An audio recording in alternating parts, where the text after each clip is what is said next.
Terjadilah pada zaman itu, ketika tidak ada raja di Israel, bahwa di balik pegunungan Efraim ada seorang Lewi tinggal sebagai pendatang. Ia mengambil seorang gundik dari Betlehem Yehuda. Tetapi gundiknya itu berlaku serong terhadap dia, dan pergi daripadanya ke rumah ayahnya di Betlehem Yehuda, lalu tinggal di sana 4 bulan lamanya.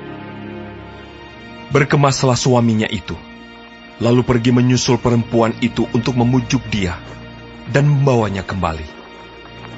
Bersama-sama dia bujangnya dan sepasang keledai. Ketika perempuan muda itu membawa dia masuk ke rumah ayahnya, dan ketika ayah itu melihat dia, maka bersukacitalah ia mendapatkannya. Mertuanya, ayah perempuan muda itu, tidak membiarkan dia pergi, sehingga ia tinggal 3 hari lamanya pada ayah itu. Mereka makan, minum, dan bermalam di sana. Tetapi pada hari yang keempat, ketika mereka bangun pagi-pagi, dan ketika orang Lewi itu berkemas untuk pergi, berkatalah ayah perempuan muda itu kepada menantunya, "Segarkanlah dirimu dahulu dengan sekerat roti. Kemudian bolehlah kamu pergi." Jadi duduklah mereka, lalu makan, dan minumlah keduanya bersama-sama. Kata ayah perempuan muda itu kepada laki-laki itu, "Baiklah, putuskan untuk tinggal bermalam, dan biarlah hatimu gembira." Tetapi ketika orang itu bangun untuk pergi juga, mertuanya itu mendesaknya, sehingga ia tinggal pula di sana, bermalam. Pada hari yang kelima, ketika ia bangun pagi-pagi untuk pergi, berkatalah ayah perempuan muda itu, "Mari, segarkanlah dirimu dahulu, dan tinggallah sebentar lagi sampai matahari surut." Lalu makanlah mereka keduanya. Ketika orang itu bangun untuk pergi, bersama dengan gundiknya dan bujangnya, berkatalah mertuanya, ayah perempuan muda itu, kepadanya, "Lihatlah, matahari telah mulai turun menjelang petang. Baiklah tinggal bermalam. Lihat, matahari hampir terbenam. Tinggallah di sini bermalam dan biarlah hatimu gembira. Maka besok kamu dapat bangun pagi-pagi untuk berjalan dan pulang ke rumahmu." Tetapi orang itu tidak mau tinggal bermalam. Ia berkemas, lalu pergi. Demikian sampailah ia di daerah yang berhadapan dengan Yebus. Itulah Yerusalem. Bersama-sama dengan dia, ada sepasang keledai yang berpelana, dan gundiknya juga. Ketika mereka dekat ke Yebus, dan ketika matahari telah sangat rendah, berkatalah bujang itu kepada tuannya, "Marilah kita singgah di kota orang Yebus ini, dan bermalam di situ." Tetapi tuannya menjawabnya, "Kita tidak akan singgah di kota asing yang bukan kepunyaan orang Israel. Tetapi kita akan berjalan terus sampai ke Gibea." Lagi katanya kepada bujangnya, "Marilah kita berjalan sampai ke salah satu tempat yang di sana, dan bermalam di Gibea atau di Rama." Lalu berjalanlah mereka, melanjutkan perjalanannya, dan matahari terbenam ketika mereka dekat Gibea, kepunyaan suku Benyamin. Sebab itu singgahlah mereka di Gibea, lalu masuk untuk bermalam di situ. Dan setelah sampai, duduklah mereka di tanah lapang kota. Tetapi tidak ada seorang pun yang mengajak mereka ke rumah untuk bermalam. Tetapi datanglah pada malam itu seorang tua, yang pulang dari pekerjaannya di ladang. Orang itu berasal dari pegunungan Efraim, dan tinggal di Gibea sebagai pendatang. Tetapi penduduk tempat itu adalah orang Benyamin. Ketika ia mengangkat mukanya dan melihat orang yang dalam perjalanan itu di tanah lapang kota, berkatalah orang tua itu, "Kemanakah engkau pergi? Dan dari manakah engkau datang?"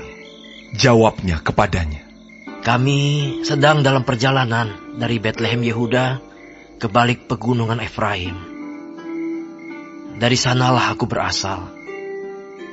Aku tadinya pergi ke Betlehem Yehuda, dan sekarang sedang berjalan pulang ke rumah. Tetapi Tidak ada orang yang mengajak aku ke rumahnya. Walaupun ada padaku jerami dan makanan untuk keledai kami, pula roti dan anggur untuk aku sendiri, untuk hambamu perempuan ini, dan untuk bujang yang bersama-sama dengan hambamu ini, kami tidak kekurangan sesuatu. Lalu berkatalah orang tua itu, Jangan khawatir. Segala yang engkau perlukan, biarlah aku yang menanggung.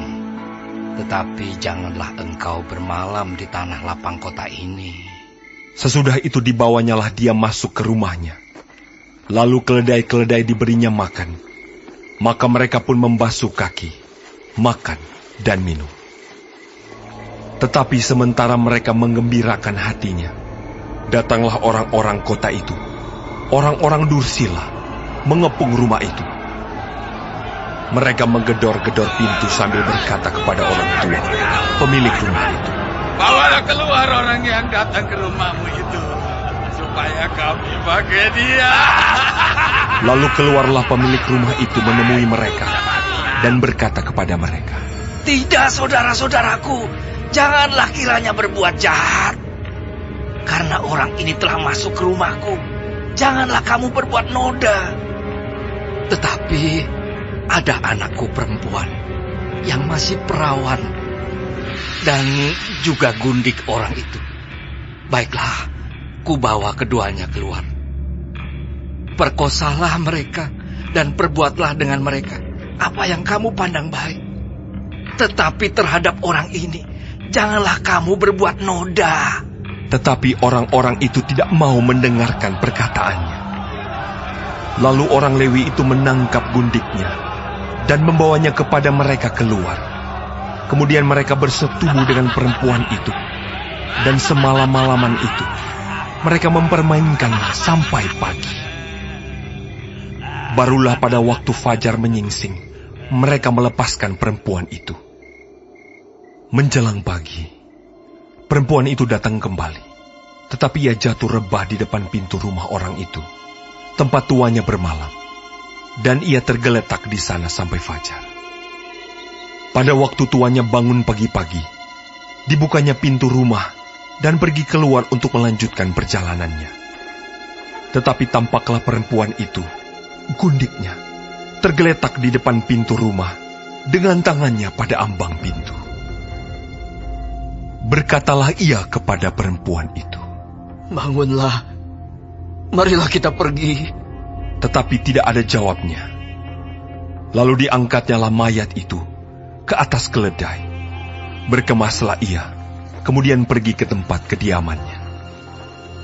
Sesampai di rumah, diambilnyalah pisau, dipegangnyalah mayat gundiknya, dipotong-potongnya menurut tulang-tulangnya menjadi 12 potongan, lalu dikirimnya ke seluruh daerah orang Israel. Dan setiap orang yang melihatnya berkata, Hal yang demikian belum pernah terjadi dan belum pernah terlihat sejak orang Israel berangkat keluar dari tanah Mesir sampai sekarang. Perhatikanlah itu, pertimbangkanlah, lalu berbicaralah.